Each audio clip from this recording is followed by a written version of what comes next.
So people build expectations, and we also know that they attach those expectations to the categories or roles for people. And sometimes these categories feel uncomfortable or even pressuring to some people. And for those who do feel this way about them, they can choose to rebel through actively breaking those expectations. Expectations from, social role. Um, would it be attached to the biological factor, to the worldview factor, such as, let's say, religion, or social factors such as family, your perhaps social group, social identity. So those are different labels or categories that are uh, attached uh, to to people in accordance with their role, um, or uh, within what is expected um, from them in their position. And such, you know, uh, people who feel uncomfortable or pressured, again, through this generalization, and many of us at some point do feel this way or felt this way. We feel pressured by expectations of other people. But some people who, feel this sort of pressure or discomfort, they also choose to rebel through actively breaking these expectations. And this is their way of claiming their authenticity. And generally, for people, when they want to show you that I'm not the way you think me to be, and I will not play within the expectation you try me to follow. And so we rebel against it by, well, not following it. And with this rebel, we try to claim that we're different, we're more complex, we want to live the different way, and not the way other people, let's say, want us to or expect us to. Uh, and through this rebellion, we want to say that view me in a different light. You see, I'm breaking your expectation. I'm not acting as you want me to, as you expect me to. So view me differently. Change your expectation. Adjust your expectation of me, or at least stop having the kind of expectations you have about me right now. And so this is, for example, why uh, young people would or kids would, try to actively break expectations of their parents. This is one of the reasons. Maybe not with kids more so, but with teenagers for sure. It also can be the way to say that I'm more complex than you think I am, but it's also the way to let someone know that you're different from what they imagine you to be, especially if you want to be viewed differently, especially if you do consider yourself different from the basic, simple category people link you to. There is something, however, that people must know before attempting to break free from uh, falling within the social categories or socially built categories. And this is the purpose and the function of categorization as such. And then also the use of it when people generalize. So, what is the productive purpose of generalization and categorization. Because we know that generalization not only can be confusing and misleading, but it also can be potentially full of biases because it provides you uh, with a simplified picture which fails at certain points. Let's say girls expected to be this way or boys expected to be another way. And then because people are much more complex than just that, of course, at some levels, um, the categorization will be wrong or will fall short or be misleading. However, uh, categorization and generalization serves one of the most important social function. It builds trust. And not only it builds trust, but it also reduces the effort for it, the cost of trust. Uh, and trust is essential, not least for productive cooperation. So we mostly experience it to be the case that, again, people are complex. We are not always know everything about them. They can differ from each other and mostly do so. So we experience people to be different, unpredictable, and unknown to us. We also experience people to be threatening and dangerous and full of mystery, again, uncertainty. And we also experience the world to be a similar way. So the world is harsh and is full of dangers, is full with the threats, threatening things that we should be aware of. We should be careful about. We should not trust easily and not be naive, because that's how we experience both the world and people to be like, full of uncertainty. And we know this basic rule of survival, which tells us to reduce the uncertainty and to maximize the certainty. In other words, to make the world understandable and comprehensive to us by making things known, by making the world and people in it known. That's how we reduce uncertainty. That's how we maximize the knowable territory.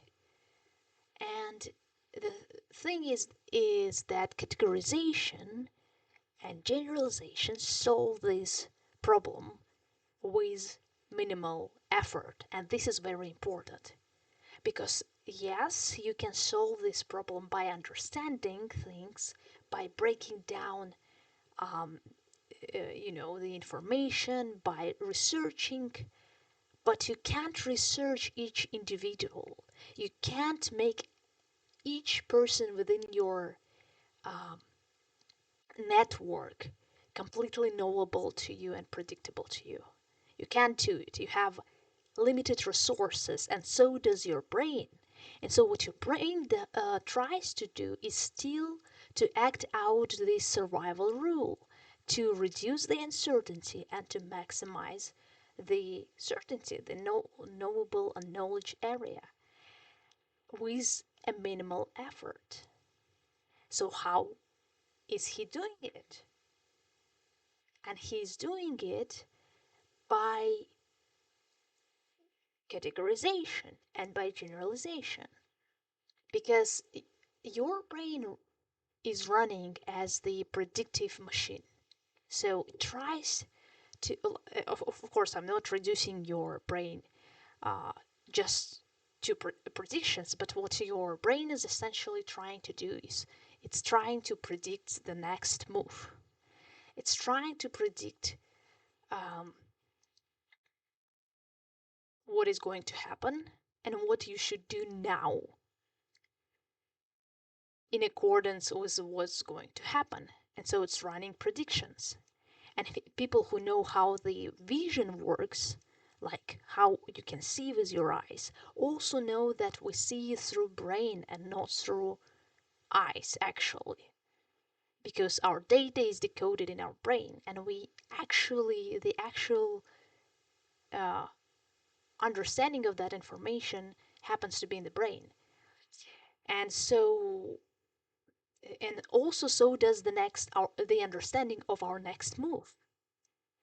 So within the second, your brain runs through hundreds of predictions or more. So it runs the prediction of what is going to happen, what should you do, whom should you approach, whom you shouldn't approach, who can you trust, whom you can trust, with whom you can interact, with whom you shouldn't interact, or the way how you should interact.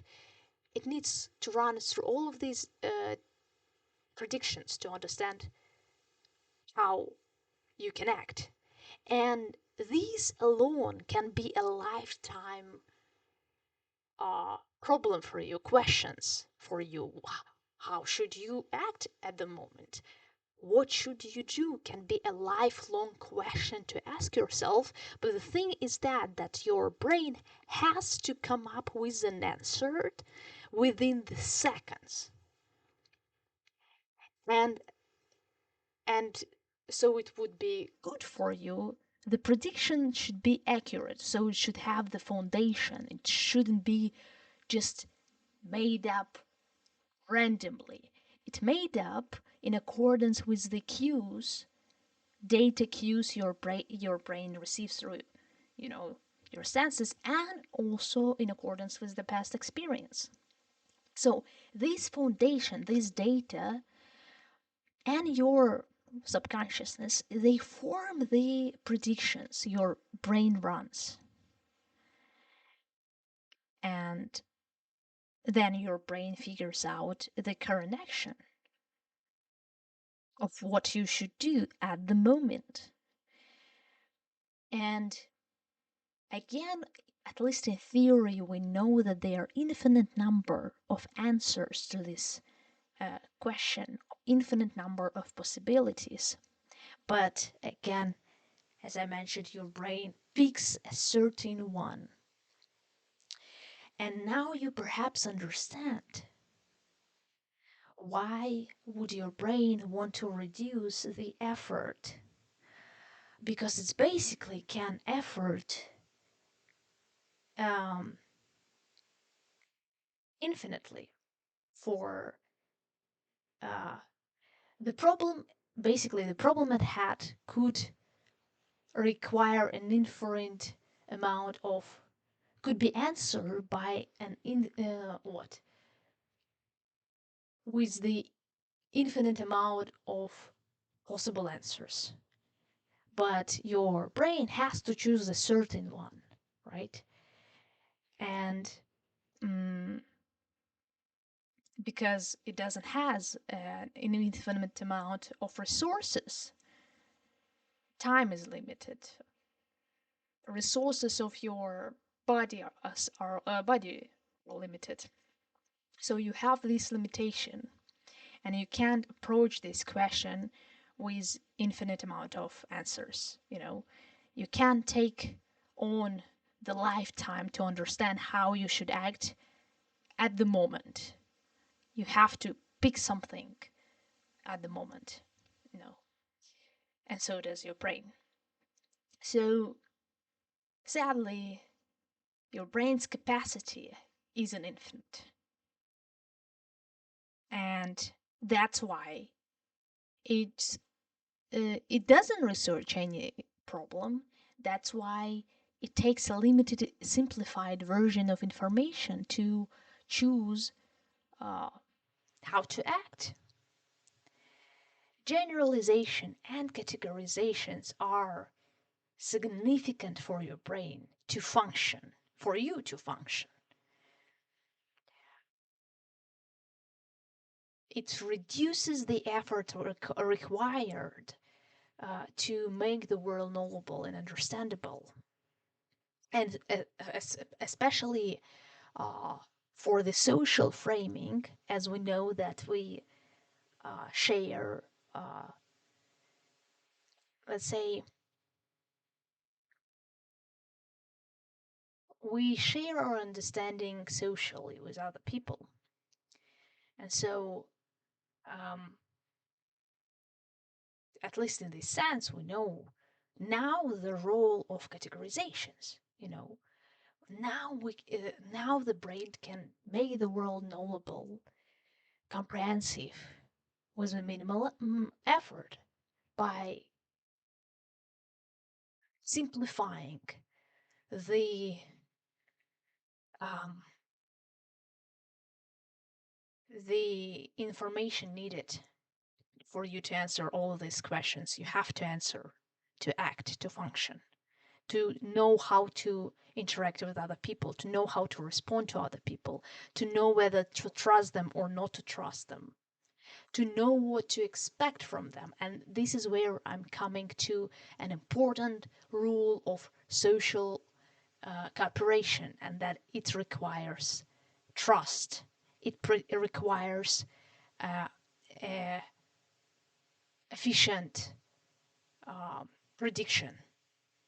You can interact easily when you know what to expect from the person. When your brain doesn't need to be in a constant um, stress, figuring out uh, whether the person is threatening or no. You maximize cooperation by ensuring the trust, and you ensure the trust by making the person predictable. How do you make the person predictable if you can't spend that much time with each person? If you can't, live that with that person a year and then live another year with that person and then maybe just to live with everyone all together and figure out if they can be trusted. Okay, so well, you do that knowing either by the way of life, like maybe the law of life they are following. What are the rules of the game they follow? How can you know? Um, how can you know what is their reaction on certain things? And that's why we have laws. We make laws so we can enhance the cooperation, so we could make people predictable to us. And well, categorization makes the same thing. We have general agreements with people, and that is a different expectations. There is a reason why, let's say,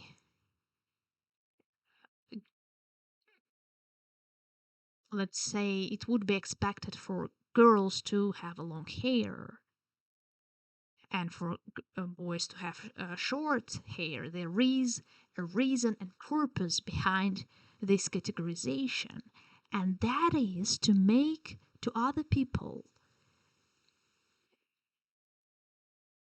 something clear without the need of constantly checking it out, of constantly researching it, or without the need of wasting effort. They could look at the person, they could see the long hair, and they could know it's a girl, the information.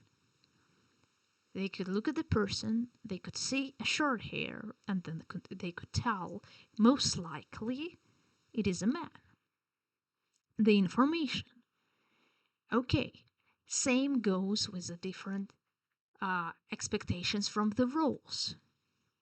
And I understand all again the disadvantages of the categories. It's that they fail for individual cases. But when you understand the reasonable and practical function that they enable, then you know that your brain needs these generalization and categorization, because it makes people predictable to you, more or less so. And that would enable you to have a better cooperation. Let's say a person says he is a Christian to you. You already have some sort of expectations. Maybe it's built on your experience, but maybe it's also built on the shared framework, on a shared agreement upon the categories of what Christians are. And let's say it's also, of course, aligned within social experience. But this serves a purpose. It serves a purpose of not needing to ask each Christian exactly what he believes in. Because if you wouldn't have this generalization, if you wouldn't have the category, then you need to research and understand each person, and you simply don't have time for that. And so, okay, now when you understand it, you can ask me, well, why do I need to know it? Obviously, it's helpful. Why do I need to know it?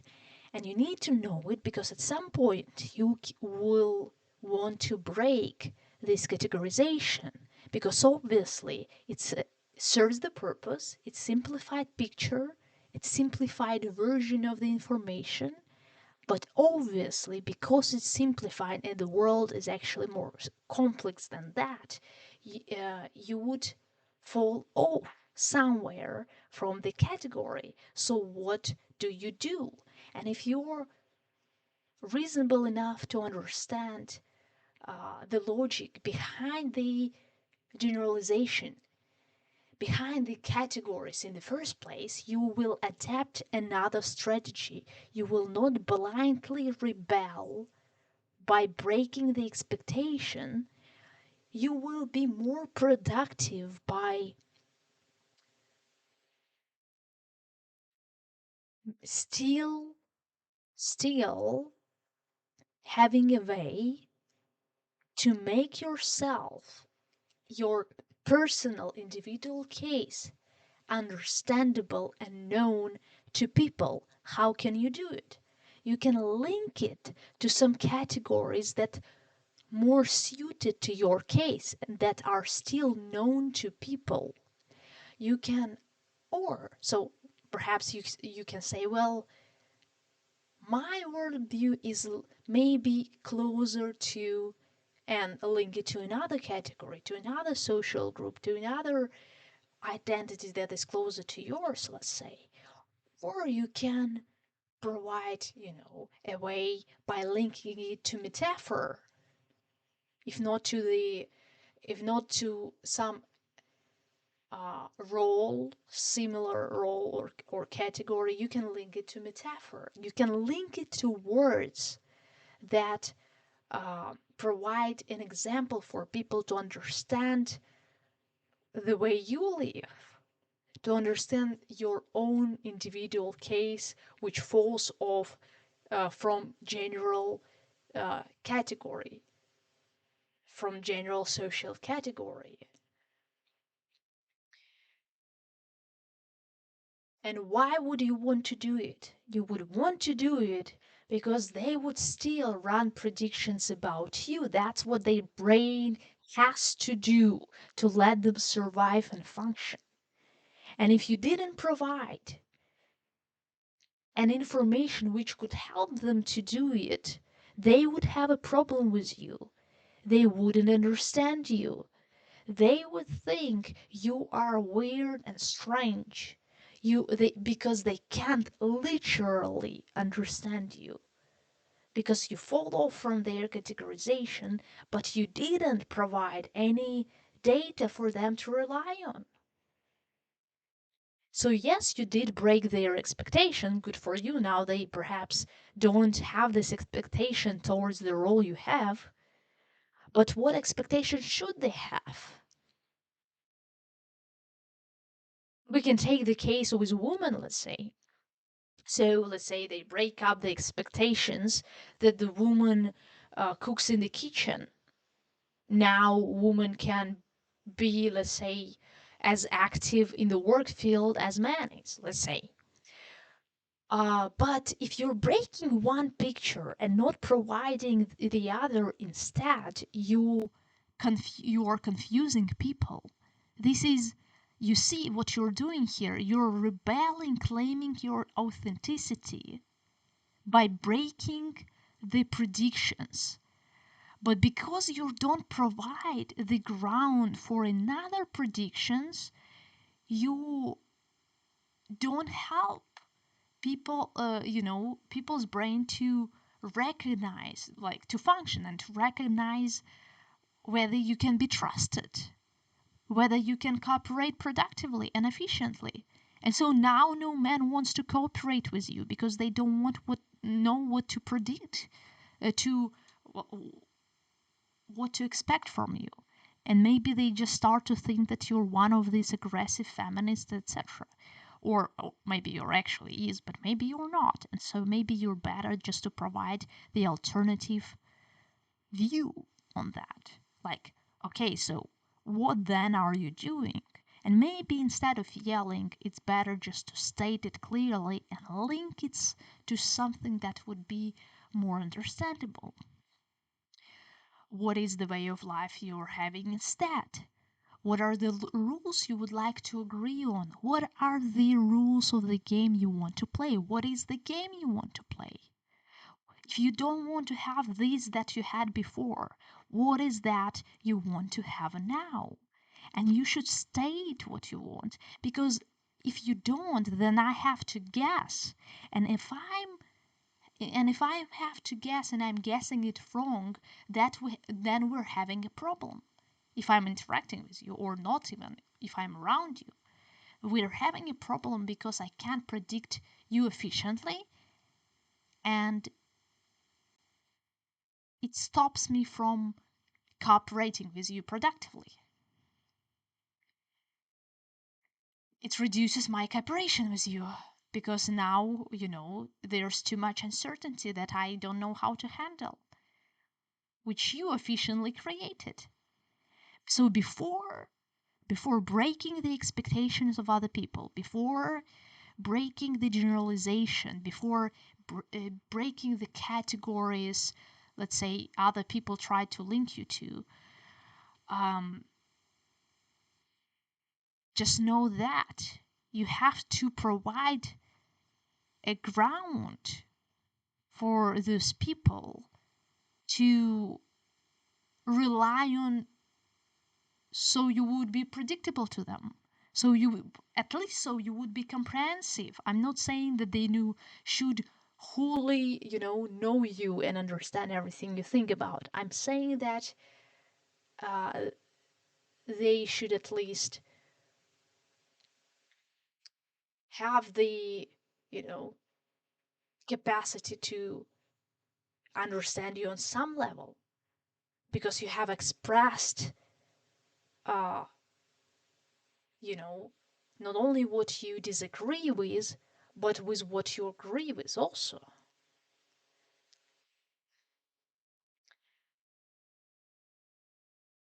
And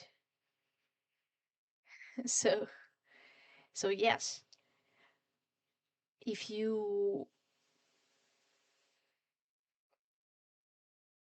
provide people with the information to make yourself predictable and knowable, then you can build trust and you can have productive cooperation instead. They would still have categories within which they would link you to, especially if they don't have close interactions with you.